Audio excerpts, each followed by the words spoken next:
Hello, here is a quick video on how to create this quick little app engine program. So first we'll do a file new, choose app engine, and it comes up with the default. First thing we're going to want to do here on step one is you're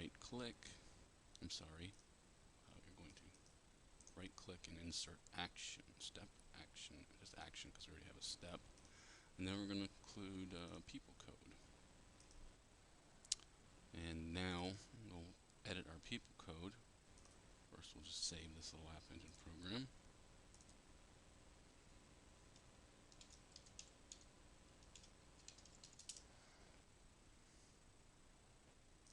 And then we'll open up the PeopleCode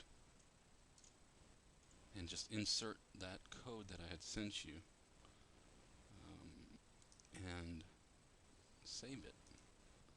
And it's really that simple. Now you can go into here and you can change or edit any of this code that you'd like to do right now.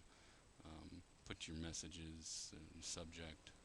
This is just going to loop through all particular employees in a particular pay group and find all those employees that are active in their email. Send them that email telling them that their paycheck is ready for review. That's just a quick sample. Hope it works out for you and you enjoyed this.